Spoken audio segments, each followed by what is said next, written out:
Okay guys, we're here with this Lotus Elise, and as you can see, the engine right here is a 22R Toyota 4-cylinder turbo engine. Now this particular engine I was wrong about. I thought it was actually the V8, but believe it or not, it's the Turbo 4, which I thought in this particular model they actually had the twin turbo V8 in it, which they do, but this model in particular has a 22R turbo 4-cylinder, or correct me if I'm wrong, it could be the actual engine from the Toyota Celica GTS.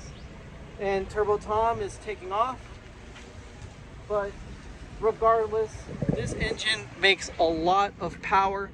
And I mean, it was easy to mistake this particular Lotus model for the V8, because this is exactly what the V8 comes in as far as this particular shape. But we can't all be right all the time.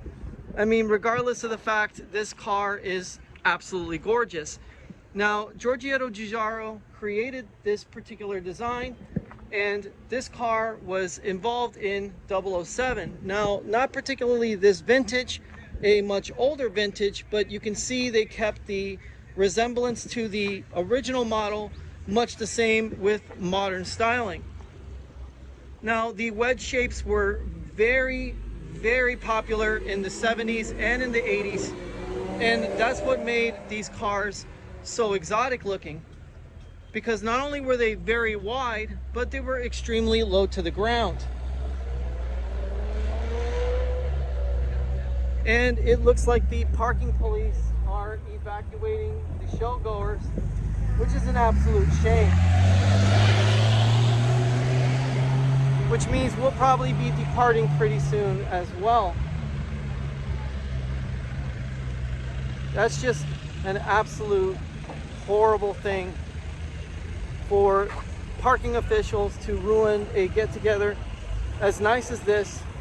And we spotted a Mclaren SLR not too long ago, but we're gonna see if that actual McLaren is still here. It might have driven through, it might be here, it might not be here, but if it is, we're gonna take a look at it. That's for sure. And it is here. The McLaren is here. So we're gonna go take a quick look at this McLaren before we leave the show, because it's pretty obvious that the parking police are here to ruin everybody's fun. And right here we have a real McLaren SLR Mercedes. Now this is an extremely rare car just to see out in the wild. And it's unimaginable that a car like this, which is worth millions of dollars, would actually be out here. But one of the nicest things about this car is the exhaust mounted right under the front fender. Now, believe it or not, you would think that the exhaust system would get in the face of the passenger and the driver, but the Germans are smart. They are a smart bunch. So what they did is they actually put chimneys through the vents, so that way the exhaust gases would literally vent to the atmosphere as opposed to in your face. So when this car accelerates and it runs rich and it's extracting way over 600 horsepower, you don't have to worry about, you know, getting a lot of carbon monoxide in your face or in your lungs for that matter. But I mean, just looking at this car inspired a lot of design and inspired a lot of other cars that are not only exotic, but just they bring together all of the best design elements of a hypercar. All the hypercars from the future on up are kind of based on this car.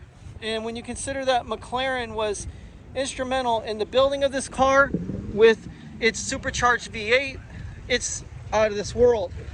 A full-on clamshell hood, a very sparse and almost Spartan interior.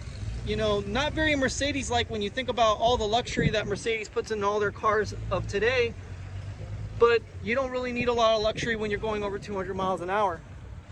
So as far as I'm concerned, you just want to keep your eyes on the road. But the blue dials look absolutely gorgeous. You got the McLaren insignia on the bottom. You got the carbon buckets. I love the way they trim the carbon buckets. That looks awesome.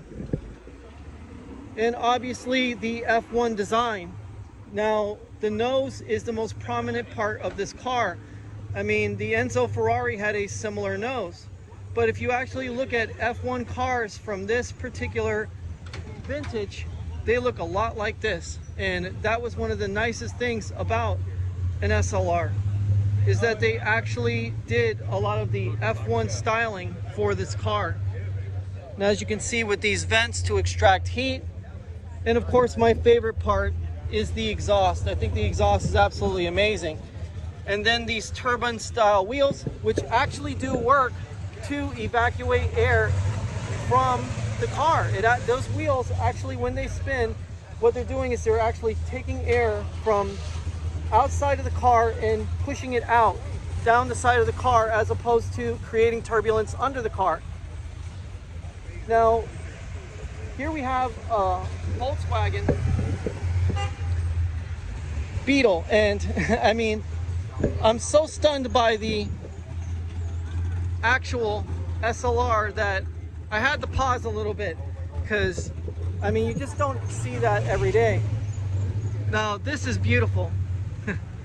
And I don't just mean the car, the driver as well. But regardless, a Z3 in this color is highly rare, very unusual to see, and it's a gorgeous color. I'm not exactly sure if it's seafoam green or is what? It's evergreen. It's evergreen. Yeah. Oh wow, that's super nice. And got the evergreen interior with the dash and all the accents.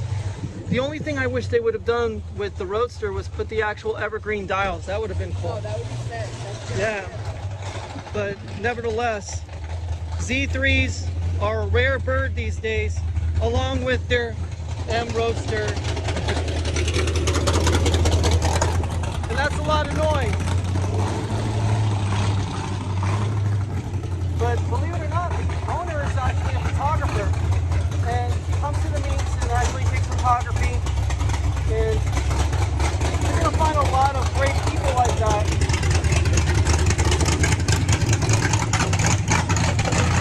Wow. But yeah, guys, can't get over the SLR.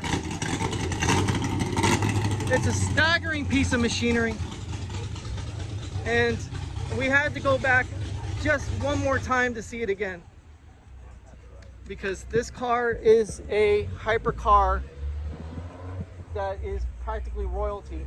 I mean, you get this, an Enzo, and a Carrera GT, and you have the three kings right there. You have the three fastest cars of their era right there. And I mean, it even has a little bit of the Picasso banjo going there, the actual guitar that Picasso did in his paintings. Mercedes put in their headlights. Just an absolute stunning, stunning car. So guys, I'll get back to you in another one.